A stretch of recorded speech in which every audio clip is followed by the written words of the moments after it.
Boa noite, estamos começando o programa Bate-Papo Legal, que tem o apoio do Viva Mais Saudável, com dicas de especialistas para que você tenha uma melhor qualidade de vida. A entrevista hoje é pelos espaços jurídicos com a advogada doutora Daisy Ellen, com o tema penhora de bens na execução dos alimentos. Então, para você que queira mandar a sua pergunta, pode mandar a sua pergunta que a gente faz no decorrer da entrevista. Uma boa noite a todos. Hoje a entrevista é com a doutora Daisy Ellen, que o programa tem transmissão pelo canal TP Fest. O convite já foi enviado, doutora Deise, estamos aguardando.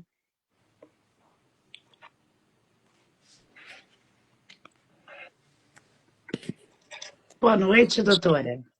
Olá, boa noite, tudo bem? Tudo bem? Doutora, hoje a entrevista é sobre penhora de bens na execução de alimentos. Eu gostaria, antes de começar, que a doutora se apresentasse para as pessoas lhe conhecer. Claro, com certeza. Primeiro, gostaria de agradecer o convite para estar participando aqui desse bate-papo com o ATP Fest e me apresentar formalmente. Eu sou a doutora Daisy Ellen Paz Lichtenegger. Atuo em Londrina, no Paraná, na região de Cambé, Ibiporã, cidades próximas. E trabalho mais na área de família e sucessões, mas no escritório temos outros advogados, então atuamos em quase todas as áreas do direito.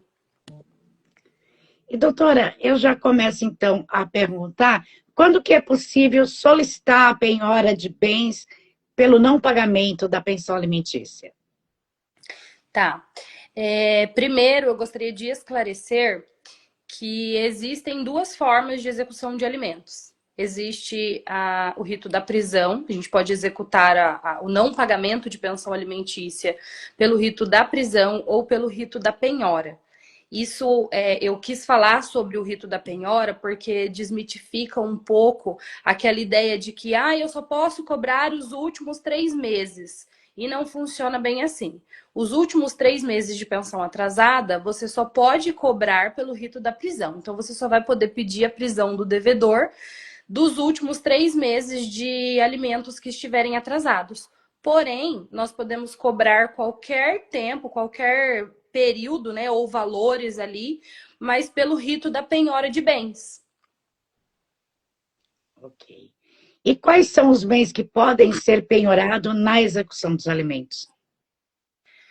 Olha, ótima pergunta. Na execução de alimentos, praticamente todos os bens podem ser penhorados. Ali é uma ressalva muito pequena, porque como estamos falando de uma verba que tem natureza alimentícia, então até mesmo o salário ele pode ser penhorado, independente ali do percentual, sabe? Então a gente pode penhorar veículos, casas, dinheiro, né? Valor em conta, salários, ativos financeiros, de repente a pessoa tem um investimento, previdência privada, se houver conhecimento de que a pessoa possui uma previdência privada, também podemos pedir a penhora para suprir ali a questão da necessidade alimentar. Porque, assim, é um tema muito relevante, né? A gente não está falando de qualquer dívida, a gente está falando de uma dívida que supre a necessidade de alguém se alimentar. Com certeza. E quais são os documentos ou as provas necessárias para que comprove que pode ser possível a execução de penhora nesses casos, doutora? Certo, ó. Funciona assim. Atrasou, a partir de um dia ali, a gente já pode ingressar com a ação de penhora. Porém, a ação de penhora ela pode ser cumulada com o pedido de prisão ou não. Então, a qualquer momento, se você tiver ali a comprovação de que existem débitos alimentares, você pode ingressar com a ação pelo rito da penhora ou dentro dos últimos 3 meses também pelo rito da prisão. Então, a documentação necessária vai ser a comprovação de fato de que existe a pensão atrasada, uma decisão, uma sentença que definiu ali o valor dessa pensão, porque isso também é muito importante, tá? A gente está falando aqui sobre a penhora do débito alimentar, mas tem que ficar bem claro que para a gente executar esse devedor, ele primeiro precisa ter uma homologação judicial que determine um pagamento de pensão. Então, a gente vai precisar dessa sentença que determinou o pagamento de pensão, do comprovante ali das dívidas, né, de que existe esse débito alimentar, e os documentos pertinentes ali ao exequente, né, que a gente diz ali o alimentante. E qual o prazo, mais ou menos, para essa execução de penhora? Demora ou não, doutor? É rápido? Olha, assim como toda ação judicial, né, a gente tem uma demora por conta dos prazos judiciais mesmo. Em tese, deveria ser bem rápido, porque funciona assim. Quando você ingressa com a ação de execução de alimentos, seja pelo rito da penhora ou da prisão, no caso aqui estamos falando de penhora, o devedor ele é intimado para pagar a dívida em 15 dias. Então, a partir da citação, ele tem 15 dias para fazer o pagamento desses débitos que estão pendentes. Aí, após esses 15 dias, se ele não fizer o pagamento, daí a gente inicia ali o pedido de penhora. Penhora de salário, penhora de conta bancária, penhora de bens. Feito algum bloqueio de valores, alguma coisa nesse sentido, aí tem ali um período para ele impugnar ou não, né? O devedor, no caso. E aí, posteriormente, conseguir fazer o levantamento desses valores penhorados ou desse bem que foi penhorado, né? Alguma coisa nesse sentido. Mas isso pode levar ali alguns meses ou até mesmo um ano. Vai depender se encontrar bens de fato, se não encontrar. Então, não dá pra gente determinar um período de fato. Não tem como prever, mas tratando de alimentos de um menor, é mais rápido. Sim, ele tem prioridade na tramitação, né? Quase que em todas as circunscrições assim de foros, nós temos varas específicas que trabalham em cima do tema. Então, ela não vai tramitar numa vara civil comum, ela vai tramitar numa vara especial. Então, ela tende a ser mais rápida, a apreciação, a citação, né? A intimação para o pagamento tende a caminhar mais rápido, sim. E, doutora, após ser bloqueada a conta bancária, no caso, qual o prazo para poder receber esse valor bloqueado da penhora? E em casos de imóveis, como funciona? Ó, quando bloqueia valores na conta, costuma ser rápido. Bloqueou, fica ali à disposição judicial.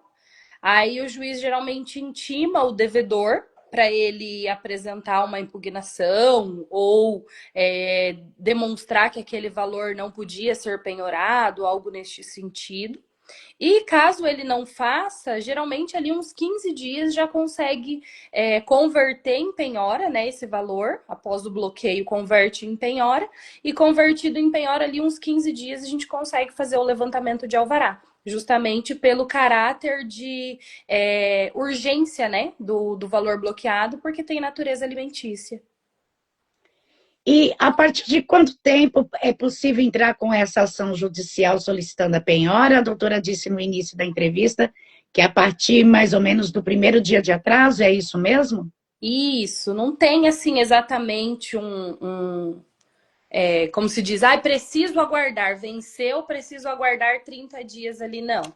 Como é uma verba de natureza alimentícia, a partir do vencimento é imediato o pedido de execução, tá? De alimentos. E aí existe essas duas possibilidades, como eu mencionei, tanto pelo rito da penhora quanto pelo rito da prisão. E uma coisa bem importante também, assim, não é imediato a cobrança após o vencimento, mas ela também não se extingue com o tempo. Um exemplo a criança está com 3 anos e o pai está pagando faz 4 meses. Eu não posso cobrar tudo que ficou para trás porque já faz mais de 2 anos. Pode. Vai entrar com uma ação, não pode mais pedir a prisão civil, mas pode pedir a penhora de bens, porque ele deixou de cumprir com a obrigação durante os 2 anos lá atrás do crescimento, do desenvolvimento do menor. E a prisão também pode ser pedida com um dia de atraso ou tem que aguardar realmente os 3 meses? Não. Isso é uma pergunta bem interessante, porque assim, as pessoas entendem que para pedir a prisão ele tem que estar devendo 3 meses. E na verdade não é assim. É que você só pode pedir os últimos 3 meses pelo rito da prisão. Mas assim, atrasou um dia, você pode já de imediato ingressar com a ação judicial ali, apresentar o cálculo do débito, né, atualizado ali, justificar, demonstrar que não houve o pagamento e já ingressar pelo rito da prisão e da penhora. Você pode ingressar com os dois ali cumulativamente, ou só pelo rito da prisão, ou só pelo rito da penhora, mas não precisa aguardar os 3 meses, pode ser imediato também. Doutora, é possível contestar uma ação de penhora no caso de alimentos? Indevida, uma ação indevida? Contestar uma ação de alimentos, sim. A execução em si, né, ela pode ser contestada se o devedor entender que aquele débito não é devido. Então, agora a gente fala do outro lado, né? Uma mãe que ingressou com uma genitora ingressou com uma ação cobrando algum valor ali de pensão não paga. O devedor, ele pode sim, ele pode contestar, ele pode impugnar, por exemplo, ele vai demonstrar que ele pagou, suponhamos que ele tenha os comprovantes de que ele pagou aqueles valores que estão sendo cobrados. Ele pode falar que seria o fato, né, de que a dívida não existe, ou se teve algum bem penhorado e aquele bem é impenhorável, existe alguma exceção ali e esse bem não podia ser empenhorado, ele vai contestar também essa ação. Então, tem várias possibilidades, sim, do genitor contestar. Ele pode, inclusive, demonstrar que ele não tem condições de pagar aquela pensão. E lógico que isso não vai isentar ele do pagamento, né? Deixando bem claro que ele pode até declarar ali hipossuficiência, não tenho condições de pagar, tenho outros filhos, que é o que acontece às vezes, ou estou desempregado, mas infelizmente aquela criança precisa se alimentar. Então, assim, ele pode contestar, demonstrar que ele não tem condições, mas isso vai fazer com que eles cheguem a um acordo, uma negociação para poder reduzir o valor ou pagar parcelado de alguma forma que também não prejudique, né, a pessoa que está devendo. Não tem como dizer que eu vou pagar tudo e vou passar fome, né? Basicamente assim. Eu até ia perguntar para a doutora como o genitor poderia se defender, né, dessas ações de execução. Então, a doutora já deu a resposta, né?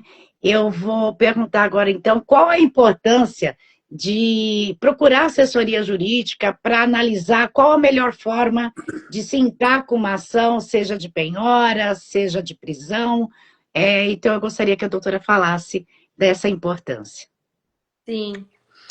Olha, é extremamente importante e, assim, até para esclarecer desde o princípio, né? Uma coisa que eu bato muito, assim, eu reforço muito com meus clientes, minhas clientes, enfim, é que a pessoa precisa entender, o pai sempre pagou, desde que nos separamos, ele paga certinho, então eu não vou entrar na justiça contra ele.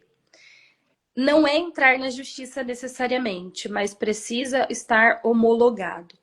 Então, assim, desde o princípio, se nós estamos falando de uma criança, filho de pais separados, divorciados, então esse acordo, ainda que seja de boa fé, o valor que eu vou pagar, o mês, quando, o dia, precisa estar homologado.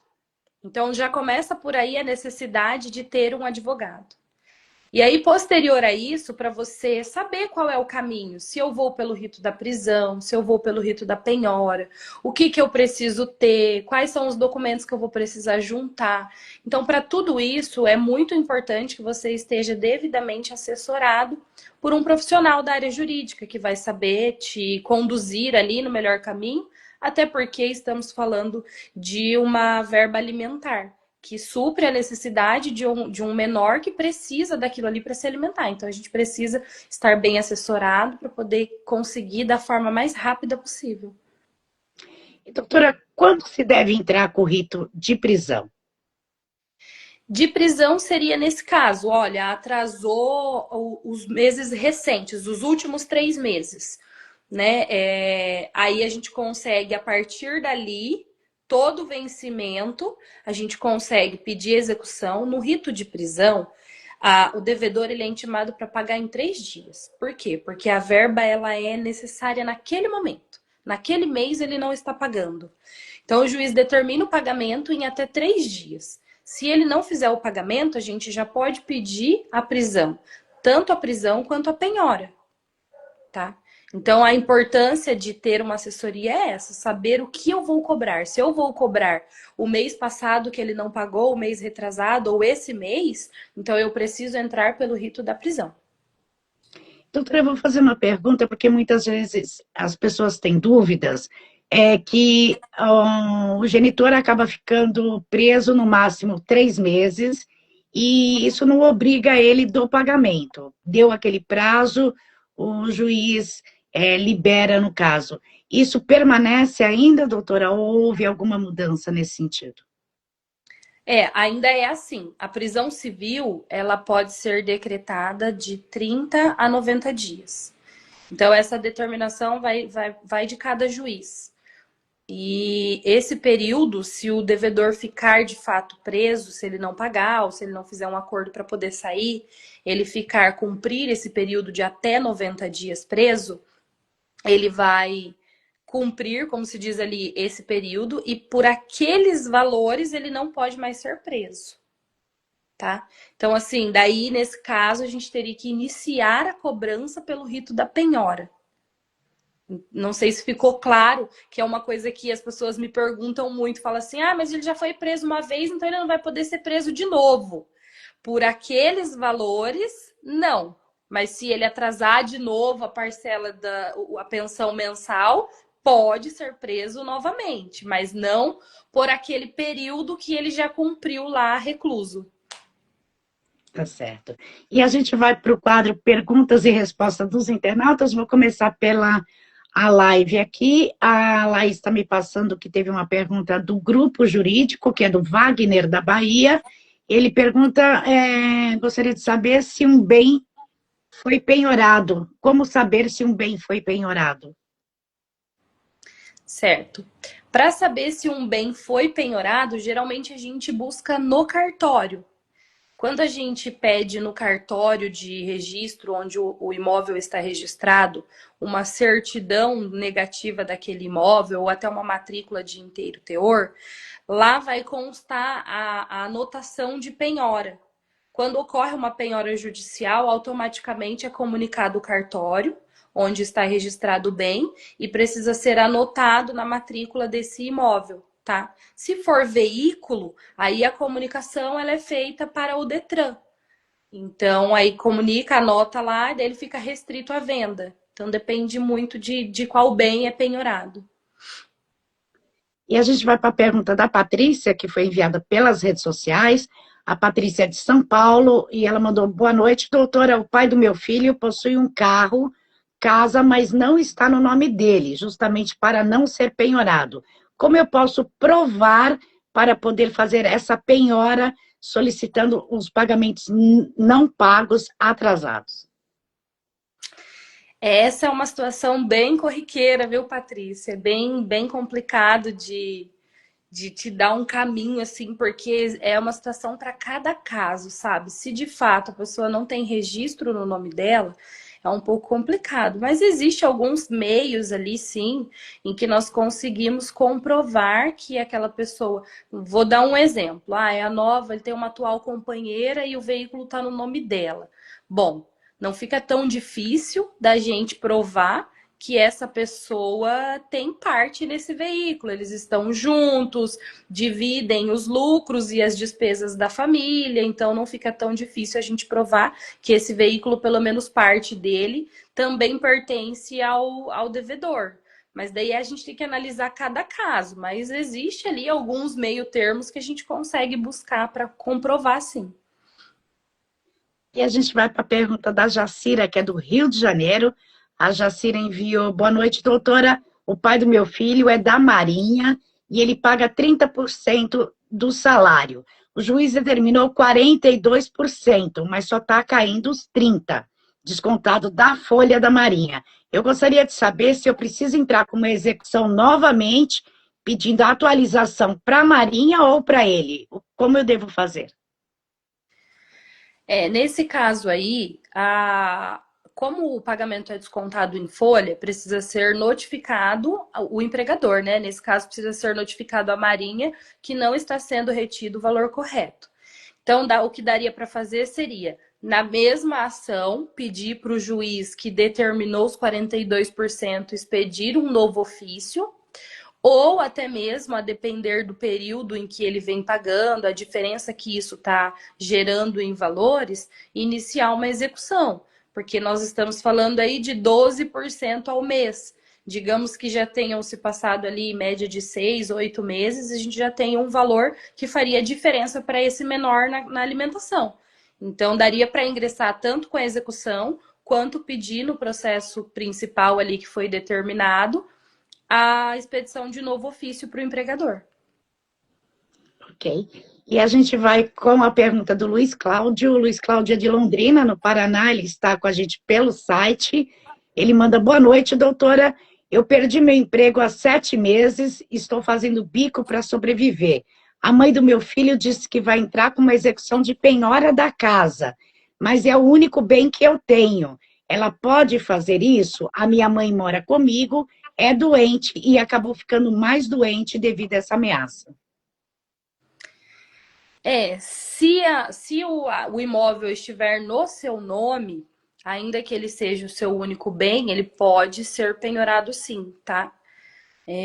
A gente costuma dizer assim, que é bem importante verificar ali, tentar negociar, tentar ver o que consegue reduzir, mas não deixar de pagar. Até porque a gente não está falando de pagar uma conta, pagar uma prestação. A gente está falando de uma verba de natureza alimentar, que é um dever, né? Eu sempre uso isso porque existe na pensão alimentícia o dever e a obrigação. A obrigação, ela vem por força de determinação. Então, o juiz determina, você é obrigado a pagar. Mas o dever, ele vem com o nascimento. A partir do momento que você teve um filho, o seu dever é alimentá-lo. Então, assim, o que eu posso dizer para você existe a possibilidade, sim, de penhorar este imóvel, ainda que tenha toda essa situação. Infelizmente, você esteja passando por essa situação difícil. Existe a possibilidade, então tenta entrar em um acordo com ela para tentar pelo menos suprir as necessidades básicas do seu filho ou filha aí e não deixar de cumprir o seu dever, né, de alimentar essa criança. E a gente tem a pergunta do Jorge, que é de Minas Gerais. O Jorge manda lá: doutora, poderia me orientar?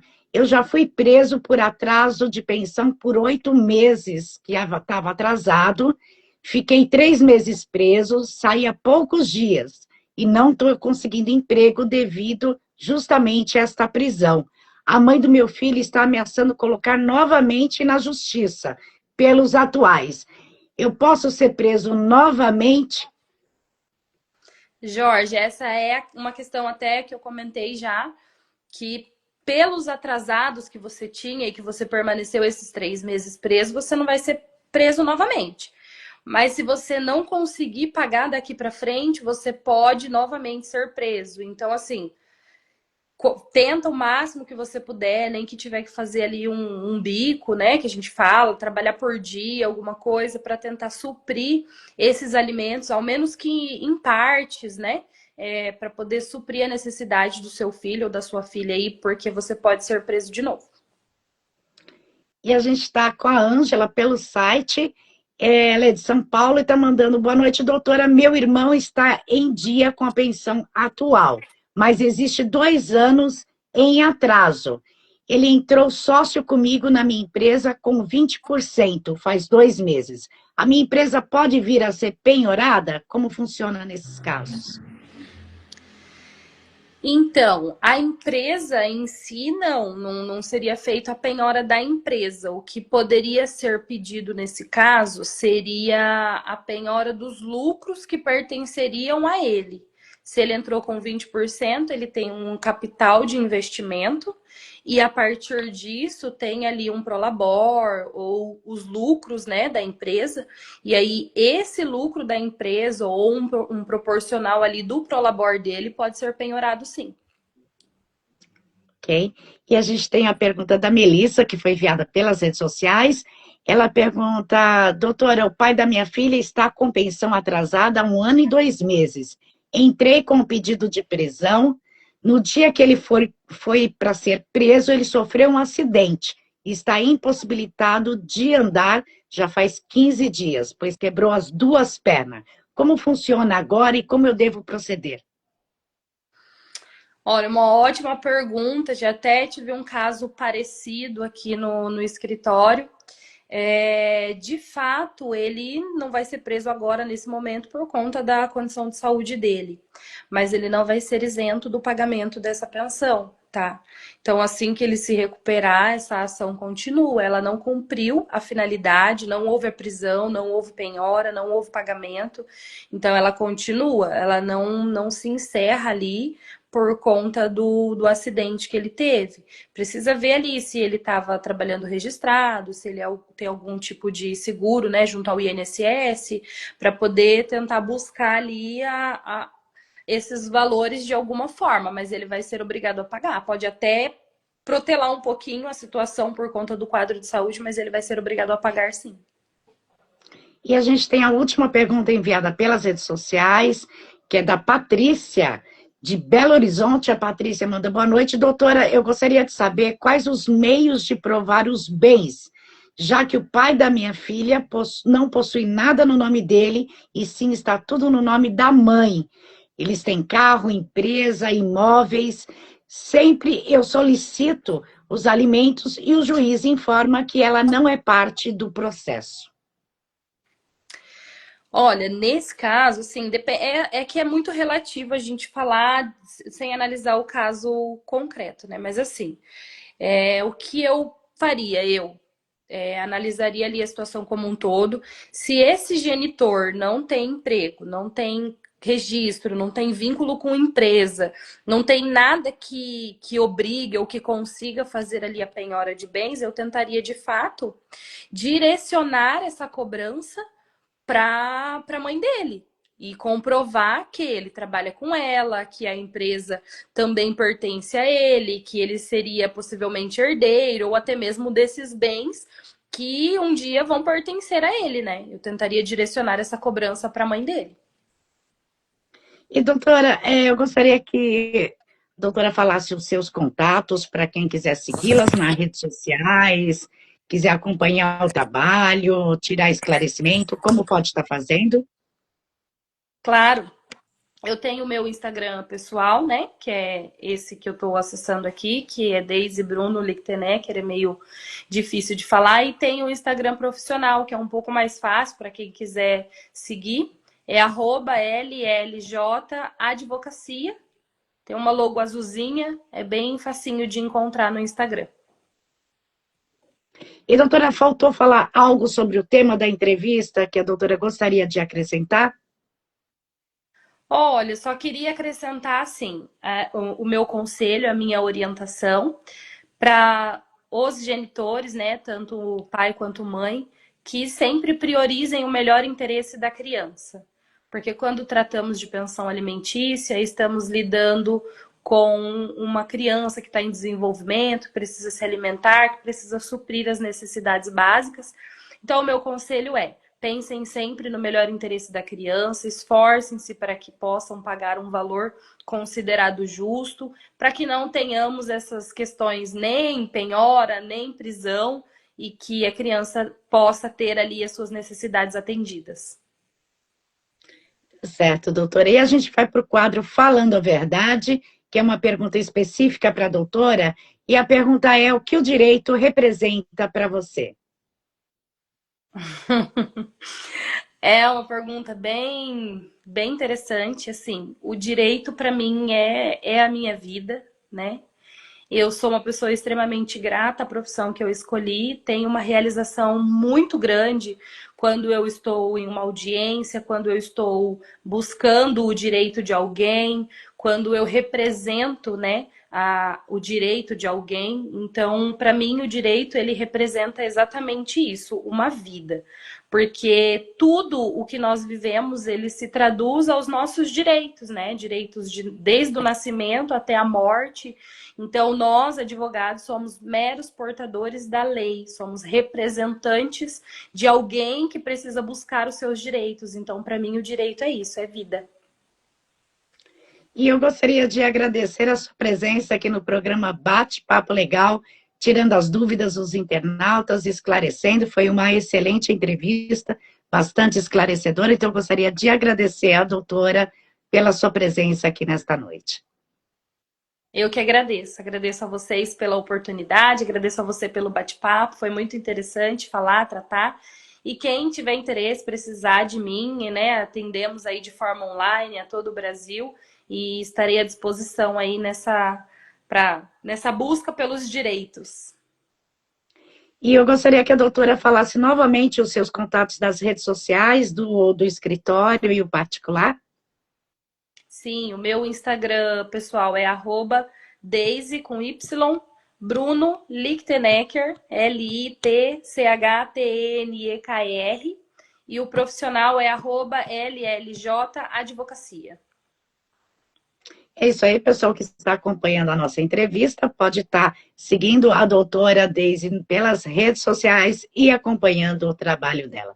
Eu vou encerrando o programa Bate-Papo Legal por aqui, agradecendo a sua audiência que acompanhou, ao pessoal que mandou as perguntas e a doutora Daisy Ellen por essa excelente entrevista e desejando a todos uma boa noite. Boa noite, doutora. Boa noite, obrigada, até mais.